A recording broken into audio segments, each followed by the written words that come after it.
Okay, this is day 108, and one of the best finds yesterday was finding this fact that this Reinhard Gehlen, starting the mistake out in the morning with Fort Hunt and thinking that somehow Macduff's father had taken him to these homes of these Nazis, which was completely incorrect, which I want to correct again.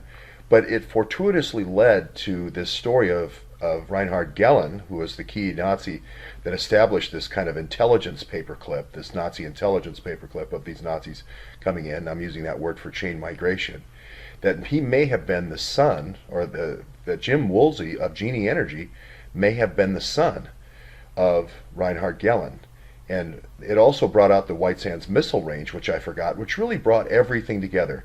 It brought all the Nazi scientists, the rocket scientists, together with the folks working on the nuclear warheads, in the whole nuclear development program, the nuclear weapons program in the DoD, and it brought DynCorp together because DynCorp had all the contracts. And Jim Woolsey going on to become the head of DynCorp, as well as Navy Intel, with a Navy Intel background, and a close relationship to Bill Clinton. So in Jim Woolsey and Genie Energy, so that ties together Timber Sycamore, and also Zero Footprint and all the activities there for getting energy.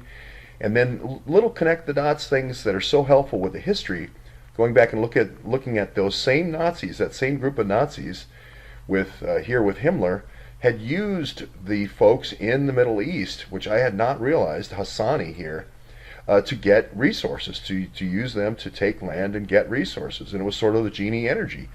The genies were these Hassanis, and you know, just rub the genie lamp and you get energy out of it. Wow, what a deal. See the energy coming out of the lamp there?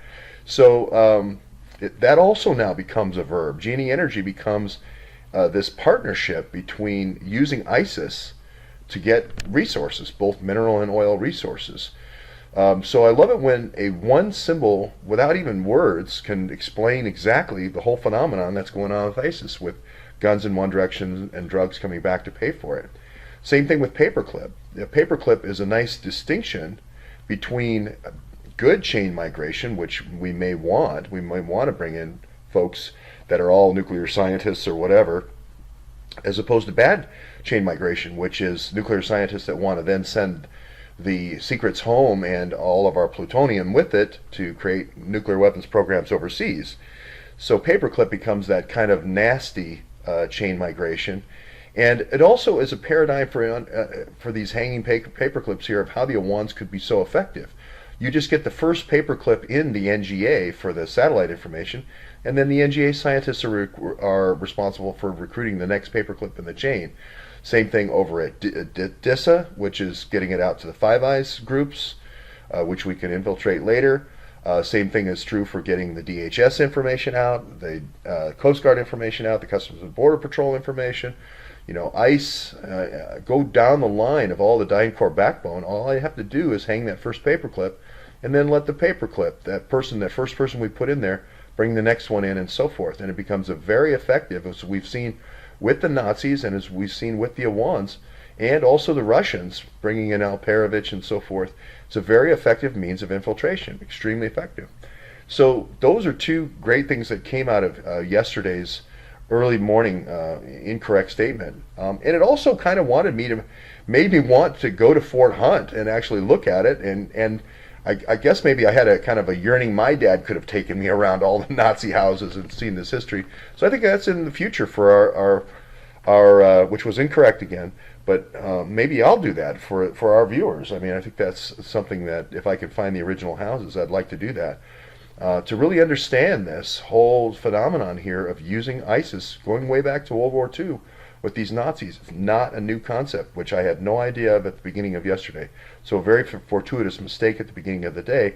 And then relating this all to now with the whole FISA process, aren't these all just very much Gestapo tactics, which is bang the door down, get what you need? I know when I had my house invaded in 2013 after the Snowden incident with everything turned upside down, I know, not completely turned upside down, but it was obvious with papers all over that people had been there, and then they waited till I got home to, you know, with the black Suburbans to leave.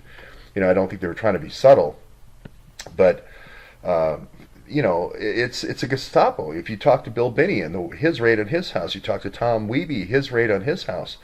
This is not the FBI. These are DynCorp sort of, I'm not going to say thugs, but there's DynCorp sort of counterintelligence folks that have FBI windbreakers. It's a very different.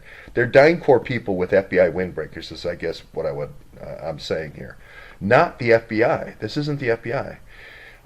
It's infiltrated the FBI, and I'm so glad we're now seeing that. Aren't these FISAs, these four FISAs, really after the fact a paper doll, a paper mache? It's really four paper dolls that we've put out there to say we've had a little bit of regard for the Fourth Amendment. That's really what we're saying here. I joked that Comey, basically has a new book out. It's called Salacious and Unverified. And the odd thing is he signed 3 dedications, and they're all 90 days apart. So Jim Comey then, after signing that Salacious and Unverified FISAs, 3 of them in a row, then went and hid behind the curtains at the White House and then said, oh, by the way, Mr. President, we've identified a salacious report, a salacious and unverified report. Well, if you knew that, why did you sign it 3 times? That's the key.